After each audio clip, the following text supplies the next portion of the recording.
कि जब मैं यहाँ से निकलूंगा समय के अनुरूप आप रास्ता मत घेरना। जिस समय मैंने यहाँ बहुत कुछ देखा, जब सरदार पटेल जी का नारा लगता है तो ये जो बैठे नीले पट्टे पहने हुए चुप हो जाते हैं। इनको लगता है आपके आपके नहीं। इनमें तो मैंने देखा जब डॉक्टर अम्बेडकर जी के नाम का नारा लगता है ये तो जोश जोश से उछल रहा है। मुझे नहीं पता समस्या क्या। मैं आपके भरोसे तानाशाही भारतीय जनता पार्टी की सरकार से आंख मिला के जो है सीना जो है सामने करके लड़ रहा हूँ। आप लोग आपस में लड़ रहे हो। आपको समाप्त करता हूँ। बहुत बहुत धन्यवाद। बहुत बहुत धन्यवाद सांसद जी। बिहार में हो रहे सारे कार्यक्रमों के बारे में आपने यहाँ के लोगों को अवगत कराया। जातीय जनगणना से क्या फायदा होगा इसके बारे में बताया। अब धीरे धीरे समय बीत रहा है, लेकिन ज्यादा न इंतजार करा के जो कार्यक्रम के आज जो मुख्य दिन है, भीम आर्मी के प्रमुख चंद्रशेखर आजाद जी, एडवोकेट चंद्रशेखर आजाद जी के लिए जोरदार नारों के साथ स्वागत करें।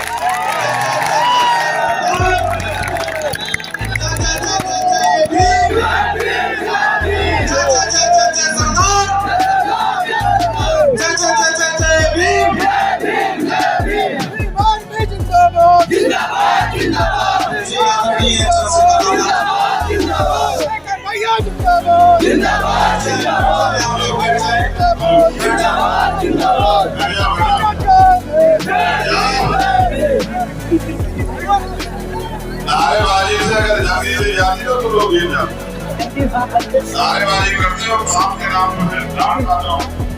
जय भीम, जय भारत, जय मंडल, जय संविधान। सबसे पहले यहाँ की आर्य कमेटी को बहुत बहुत धन्यवाद कि उन्होंने हमें अवसर दिया यहाँ आने का और इतना अच्छा प्रोग्राम यहाँ किया, क्योंकि वास्तविकता में बहुत कमी है समय की। मैं कोशिश करूंगा मैं और हमारे साथी कि किसी तरह से अपनी फ्लाइट पकड़ लें। तो मैं एक अनुरोध आप सभी कर रहा हूँ कि जब मैं यहाँ से निकलूंगा समय के अनुरूप आप रास्ता मत घेरना। जिस समय जिम्मेदारी से अपनी गाड़ी तक पहुंच जाऊं और किसी तरह से अपने गंतव्य तक चला जाऊं। ये मेरा आपको समय कम होने के कारण मंचासीन सभी साथियों का नाम न लेते मैं उन सभी का धन्यवाद करता हूँ। वो सभी सम्मानित है और उन्होंने जो बातें कही उन पर हमें गौर करनी चाहिए। मैंने यहाँ बहुत कुछ देखा,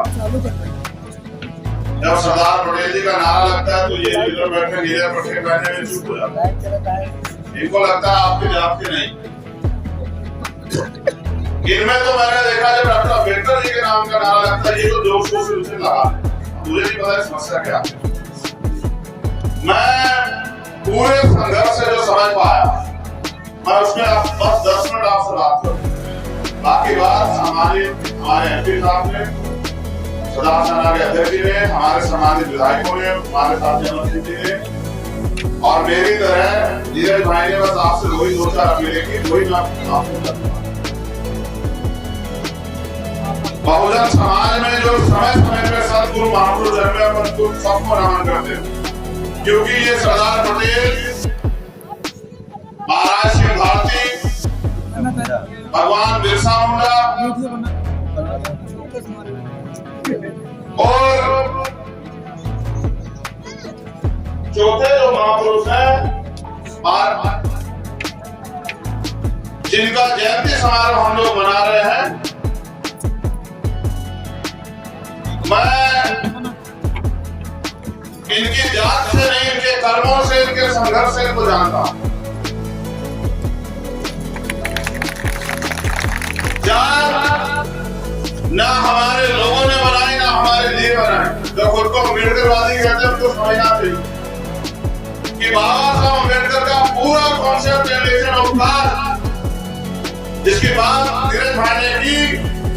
जाति पाति तोड़क मंडल के जो अध्यक्ष थे संतराम बी.ए. प्रजापति जी, जब बाबा साहब उनके प्रोग्राम में विरोध के कारण नहीं बोल पाए तो उन्होंने अपनी एक किताब में लिखा। उस किताब का नाम है रिलेशन ऑफ कास्ट, जाति का बीज नाश। हमारे महापुरुष हमें क्या बना के गए और हम क्या बन रहे हैं। मैं छोटे छोटे विवाद में नहीं जाता।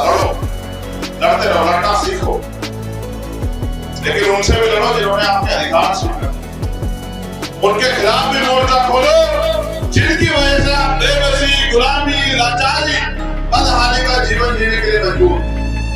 सरदार पटेल ने देश को जोड़ा और हम दिल्ली जोड़ पा रहे हैं।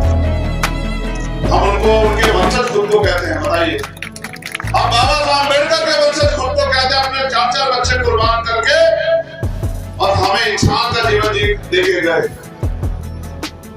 जो खुद इंसानियत को महत्ता देते थे, उनके अनुयायी या भक्त कहाँ है, आप तय करें।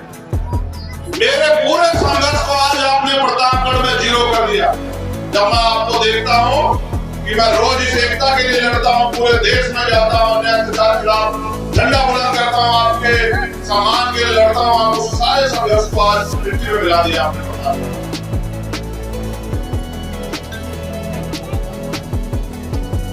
मैं अपना दर्द आपसे नहीं कहूँ तो किससे कहूँ, बताओ। यहाँ हमारी माताएं बहनें बैठी हुई, बुजुर्ग बैठे हैं, नौजवान साथी बैठे हैं। मैं आपके भरोसे तानाशाही भारतीय जनता पार्टी की सरकार से आंख मिला के जो है, सीना जो है सामने करके लड़ रहा हूँ, आप लोग आपस में लड़ रहे हो। फूलों की नहीं, जूतों की माला भेंट कीजिए हम सब लोगों को, क्योंकि हम आपको एक करने के लिए लड़ रहे हैं और आप एक होना नहीं चाहते। आपकी एकता के लिए बाबा साहब अम्बेडकर कहते गए कि दलित पिछड़े वर्ग के लोग अगर एकजुट हो जाएं, जो भाषण उनका लखनऊ में था, जिस व्यक्ति का नाम उन्होंने लिया, पंत जी का, कहा कि भाई ये आपके जूतों के फीते मारने में आपको अपने आप को गौरवान्वित महसूस करेगा, आप नहीं हो जाओ। लेकिन आप मुर्गों की तरह हो, एक मुर्गा पकड़ा जाता है, बाकी दूसरा मुर्गा दाना खाता, रोते रहते उसका हमारी हालत खराब। या भीम आर्मी के सम्मानित नेता है हमारे समाज में, आजाद समाज पार्टी के सम्मानित नेता, या सामने भीम आर्मी के क्रांतिकारी योद्धा बैठे। मैंने आपको कब सिखाया कि जब मेरे पिछड़े वर्ग के भाइयों पे आंच आए तो वो पीठ दिखा देना, बताओ मैंने कब सिखाया? मैंने तो तुम्हें सिर्फ अगर सिखाया तो अन्याय अत्याचार के खिलाफ लड़ना, अगर सिखाया तो अपनों के लिए लड़ना, अगर सिखाया तो बहुजन समाज बनना। मैंने आपको कब जातियों में लड़ने के लिए कहा? लेकिन अगर आप जातियों में लड़ के महापुरुषों का सम्मान करते हैं तो आप महापुरुषों के विचारों का कत्ल करते हैं और मेरे संघर्ष का कत्ल करते हैं। और जब आप मेरे संघर्ष का कत्ल करते हैं तो मुझे दुख कि मैं अपने लोगों को समझाने में कामयाब नहीं हो पा। मैं खुद गया बिहार में वो जो गठबंधन बन ही नहीं सकता था वो बना रहा काफी लंबे समय, जहां खींचतान होती रही, और जब वो गठबंधन टूटा और एक नेचुरल अलायंस बना, मैं खुद जो है मुख्यमंत्री जी को धन्यवाद देने के लिए और ये कह गया उनसे कि आप मुख्यमंत्री जी आगे बढ़िए, हम आपको केंद्र की सत्ता में ले जाकर स्थापित करेंगे, सरदार पटेल का, बाबा साहब अम्बेडकर का सपना पूरा करेंगे। और पूरे देश में हमारा संगठन है, और आप जानते हैं तमाम लोग जो साथी मुझे देखते हैं, भीम आर्मी आजाद समाज पार्टी के काम को देखते हैं कि हम यहाँ राजनीतिक विरासत अपने माथे में सजाने के लिए, देश को बचाने, भारतीय संविधान को मजबूत बनाने, हमें उसको लागू कराने की लड़ाई को लड़ रहे हैं। जिनका राज होता है वो जातिगत जनगणना के लिए सम्मेलन नहीं करते। इस देश में हमारा राज नहीं, वोट हमारी है। हमारे महापुरुष कह गए कि वोट हमारा, राज तुम्हारा नहीं चलेगा, नहीं चलेगा। साहब काशी राम अपनी पूरी जिंदगी, महामना राम सुरभर्मा अपनी पूरी जिंदगी, पूरा अरजन संघ, बाबू जगदेव प्रसाद कुशवाहा, पैरल यादव अपने जीवन की सारे जो है सुख सुविधा कुर्बान हमारे लिए करके गए। लेकिन अभी मुझे पटेल से लड़ना है, अभी मुझे गुरवी से लड़ना है, अभी मुझे यादव से लड़ना है, अभी मुझे मौर्य साहब कुशवाहा से लड़ना है। अरे जिनसे लड़ना है उनसे तो लड़ते नहीं हो। मुझे यहाँ पता लगा कि यहाँ अन्याय हुआ, और मेरे प्रिय साथी अमर सिंह जी कह के भी गए कि ऐलान करके आ जाना। मैं इंसान में भरोसा नहीं रखता, बड़ा संवैधानिक व्यक्ति। आज के हालात बहुत खराब है, और इन हालात खराब में हमें एकजुट होकर लड़ाई को लड़ना है, वरना जब आने वाली पीढ़ी अब गुलाम हो जाएगी तो आपसे मुझसे सवाल पूछेगी कि जब आप पढ़े लिखे थे, देश बर्बाद हो रहा, तो आप क्यों आपस में लड़ रहे? मैं अमर सिंह जी की बात को आगे बढ़ाते हुए कहना चाहता हूँ, आर.एस. पटेल जी बैठे हैं कि इतिहास गवाह है, हमने फील्ड दिखाना नहीं सीखा। अगर सामंती का दिमाग खराब हो तो लाइन खींच के मुकाबला करते, अगर औकात न बता दे तो फिर बताना। हम तो सिर्फ संविधान को मानते हैं, वरना हमारे लोगों में माताओं बहनों की तो दूर की बात है, अगर हमारे पगड़ी के साथ फिर कोई खिलवाड़ करने का काम करेगा तो छठी का दूध याद दिला देंगे। हम तो इसके इच्छुक हैं क्योंकि बाबा साहब अम्बेडकर तथा सरदार पटेल भी हमें इस देश को एकजुट बना के रखने के काम सिखाते गए। हम बिरसा मुंडा के भी बनता जाए, हम महाराज सिंह भारती के भी बनता जाए, और बिरसा मुंडा ने अपने हकों के अधिकारी के लिए एक और रास्ता अख्तियार किया। मैं तो भारत की सरकार को भी कहता हूँ कि देश के कमजोर वर्ग को इतना मत सताओ कि वो अपने पैरों में उठ खड़ा हो। अगर वो अपने पैरों में उठ खड़ा हुआ तो तुम्हारे इतने से लोग की राजनीति को कटोरी में बंद करके जो है अपने मकान से भी बहुत दूर फेंक देगा। इसलिए मैं आपसे कह रहा हूँ, ये प्रतापगढ़ की धरती है, बड़े पैमाने पे यहाँ बोला जाता है सामंत जो गढ़ है। हमारे लोग अपनी ताकत से ही पहचानते, गढ़ तो सारे हमारे, कोई किसी का गढ़ नहीं है। लोकतंत्र है, न तलवार न भाला। अगर राज आता तो वोट से आता। मेरी आपसे शिकायत है, जो लोग यहाँ नौजवान बैठे हैं बाबा साहब की बात करते हैं, आपका छोटा पेड़ है, उस छोटे पेड़ को खाद पानी की जरूरत है, सुरक्षा की जरूरत है। जब इस छोटे पेड़ को खाद पानी सुरक्षा देके आप वृक्ष बनाओगे तभी तो फल और छांव मिलेंगे। आज इस छोटे पेड़ को आपकी जरूरत कि आप इसके लिए दिन रात मेहनत करें और इस सामंतवादी मोदीपतिवादी जो मनुवादी सरकारें यहाँ बैठी है उनका मुंह तोड़ जवाब देने के लिए तैयार हो जाओ। क्या लगाना चाहते हैं बाबा साहब का वोट, सरदार पटेल साहब का वोट, उनके विचारों पे पता चला। जब सरदार पटेल और बाबा साहब अम्बेडकर एक दूसरे को समझते थे और एक दूसरे को आगे बढ़ाने के लिए कंधे से कंधा मिला के लड़ रहे थे, तो उनके मन से यहाँ किस बात की लड़ाई लड़ रहे? तमाशा मत बनाओ कि लोग तुम्हारा तमाशा देखे और मजाक बनाए और हंसे और तालियां बजाएं कि देखो हमने इनको गुलाम बना के रखा और गुलाम आपस में लड़ रहे हैं। आपकी जिम्मेदारी ये है कि मिल के उनसे लड़ो जिन्होंने आपके अधिकार छीन रखे हैं।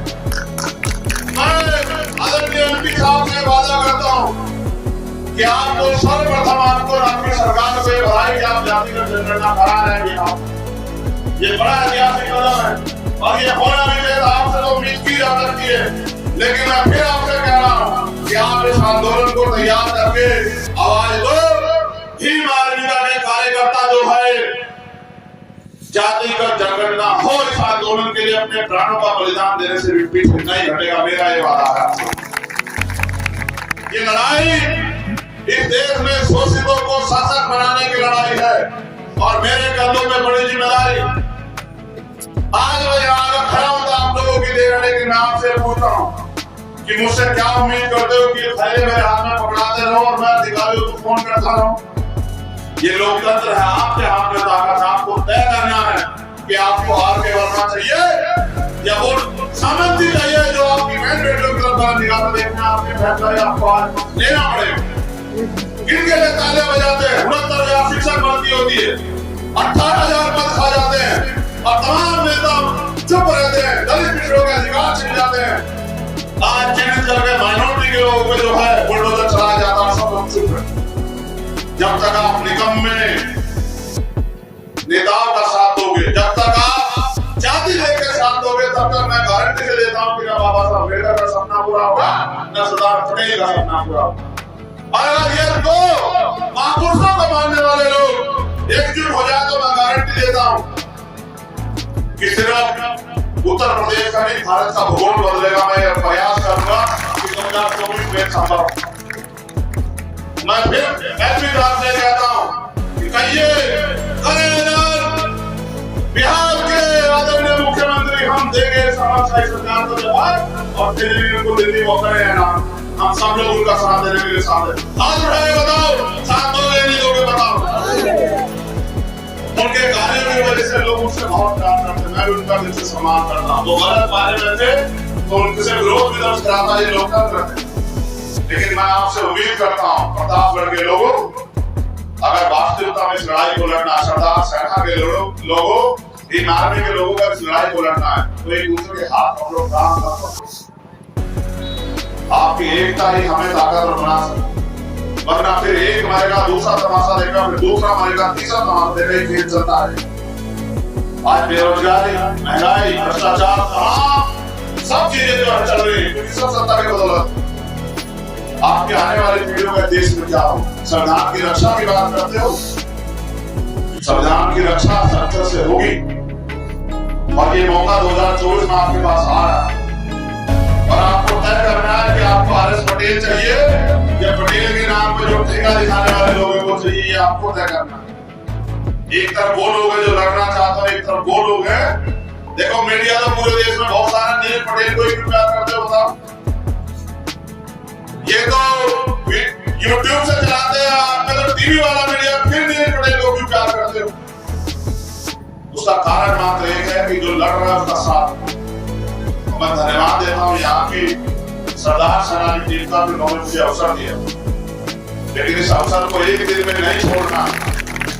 इस अवसर को आखिरी मैदान तक लेके जाना और तब तक लड़ना जब तक या तो हम, जैसे हमारे यहाँ कहते हैं कि लोग विजय अवीर गति, क्या तो हम जीत नहीं जाते या फिर हमें जो है बलिदान प्राप्त नहीं हो जाता, तब तक हमें लड़ना है।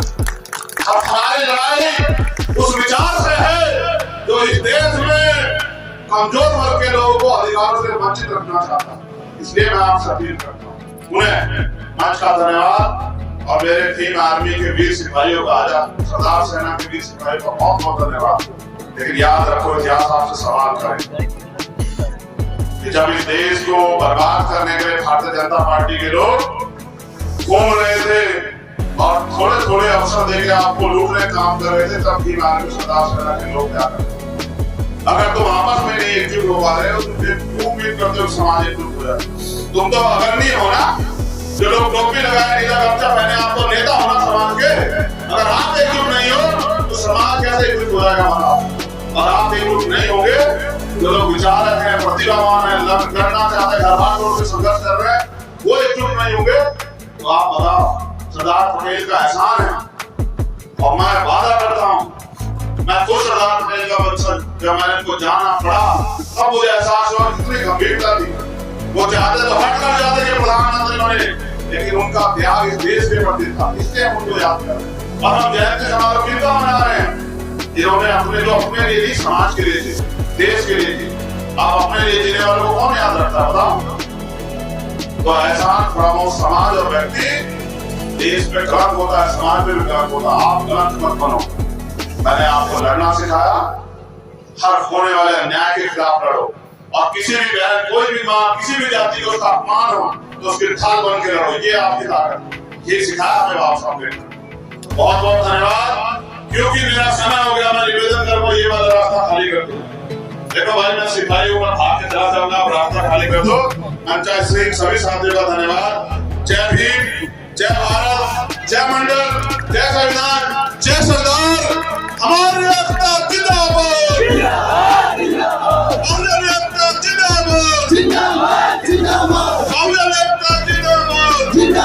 जिंदाबाद। मैं यहाँ आपसे कह रहा हूँ कि बुलाए नहीं, मेरा पैर खिला रहा है कि फोटो दिलवा दो। फोटो से कोई लड़ाई नहीं जीती जाएगी। आप मैदान में उतरो, लड़ेंगे भी, जीतेंगे भी और महापुरुषों का सपना पूरा करेंगे। प्रतापगढ़ के और यहाँ के आसपास के सभी साथियों का धन्यवाद देंगे।